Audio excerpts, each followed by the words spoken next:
चोरी माई ससी साहिलन चो माई ससी असा तोखे अगी पे झले तो परदेसन जी मोहब्बत न कर परदेसन जे मोहब्बत मां केड़ा नतीजा मिलंदा उ तो पंजे भारन सा पुनल वियो हलियो अरे तू जबल पहाड़ में केड़ा वी दे हाने शहनशाह लतीफ तो जवे त सरतन ससिय के केड़ा ताना मेणा दिना चल जालती जवे त मिड़ी मुथ दे आयो मिड़ी मुथ दे आयो सर तू मई सहजा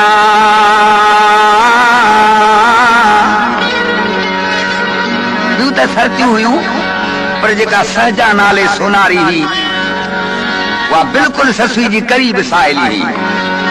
वे केड़ा ताना मेणा ॾियण लगियूं सस्य के केड़ा सरतन ताना मेणा ॾिनान शहनशाह लतीफ तू जवे त मिड़ी मुथ दे आयो ओए अल्लाह बेली सर तू मई सहजा सी मुथ चइबो आहे असांखे मिड़ी मुथ दे आयो सर तू आई सहजा अल सफर के तत मिलन नार हारे होते हैं अल सफर के तत मिलन नार हारे होता है संग सरातल मुस्तकीम तुझो आहे त कोन अगिया सरतन चोरी माई ससुई तुझी माटी पुनू असा केड़ी हुई जिन माटी हुजिया त तोखे छॾे कीअं वञे हा संग सरातल मुस्तकीम तुझ आहे कोन अगिया तो के चीनी दा कियाड़ी मुठी जो तुझो नीह निफाक से केच जा बरोच तोखे कीअं वठी वेंदा जो तुंहिंजो ओचितो नीह लॻल हो पुनू असां सरतन के चीड़ी अॼु मुंहिंजो ओचितो निफाक़ी नीह कोन हो भला कॾहिं खां वठी तुंहिंजी पुनू असां मोहबत हुई शहनशाह लतीफ चई त जॾहिं कुन फयकून चई कुन फजे अखरदासी ज़मन ज़मीन आसमान सभई पैदा उन्हीं ॾींहुं थिया हुआ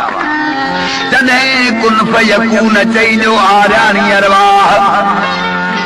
अंगत अगही लिखियो ओ मुझो मीसाका अंगत अगही लिखियो को मुझो मीसाका मन तलब शैन जदो जद उतो अली शाह अञा हिन हदीस जो आसरो मुयखिया पुनल जे पैगाम ता मुझो सिसी सदके साह हमी भेनर दुआ की जात मान मेरा सरजन के दीदी अजू मुखे दुआ कजो ऐं पाणी थी पुनू हरे वञा ममोर कोन किया ससी जे सरतन वञी ॿुधायो ससी जी माउ खे त माई हू अकेली ज़ात थी वञे जबल पहाड़ में अहिड़ियूं आफ़तूं जो ससी खे ज़िंदह कीअं छॾींदी जो मकरान खे पहुचंदी ससी जी माउ खणी अचे त ससी बीठी आहे बंबो रखूं ॿाहिरि मां कहिड़ा ताना मेणा ससीअ खे ॾिना नचंदड़ी चवे त कीअं हराई पांध पलो परॾे हल सई मत बुढ़ेड़ी ससुई कई कोहारल कीअं कांध तो रुली भाई बिराद को बाभण इश्क बरोच जो मुठी पुनू जो इश्क तो रांद करे थी समझो खुटियल खाणी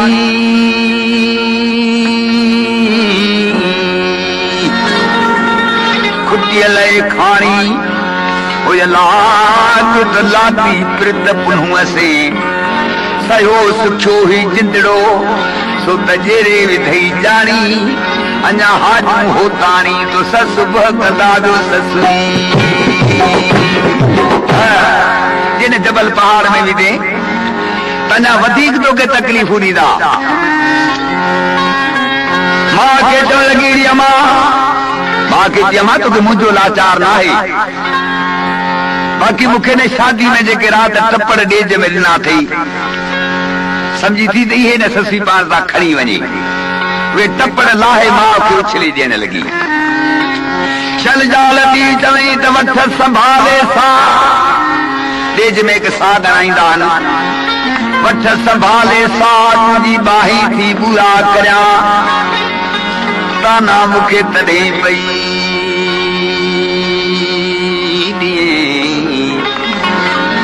ताना मुखे तॾहिं थी ॾिए जो मूं जीअं मुठे मां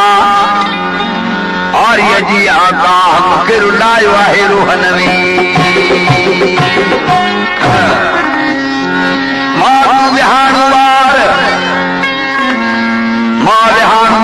खण पथराणी पंहिंजी जेकी ॾिनू थी ॾे जमे सो सभई अॼु सार और त वञा पई बनकार मूं त ॾिठो पेर पुनल जो हाणे बंबोर छॾे रवानी थी आहे जबल पहाड़ में आई छा शराबी छा पत्थर पेरनि में छा ॾना पइजी सॼा जबल खे चवण लॻी अदा जबल जिन को हो त वेंदा आहिनि उन्हनि खे दिलासा ॾेई उनजो दुख लाहिबो आहे कीअं न उन्हनि जा पेर पिथूं कबान शनशाल थी वजवे डूंगर ॾुखोयण खे हुयला बेली दिलासा ॾिजनि घणो त पुछजे तन खां जिन जे हथों हो त वञनि तूं कीअं साणनि तन वरी पहण पेर ॾुखोई जबल चवण ॿोड़ी मां आई ससुई त पत्थर हिकिड़ी जाइ ते पियो आहियां मुंहिंजो कहिड़ो कसूर आहे जेका चवी सां तुंहिंजी मदद करियां ससुई जो जबल तूं पत्थर मुंहिंजी कहिड़ी मदद कंदे बाक़ी पुनूअ जा पार कढी वेही रो त मुंहिंजो दुख कुझु लहे शनजाल थी चवे त डूंगर मूं सेरो डूंगर मूं सेरो तूं कढी पार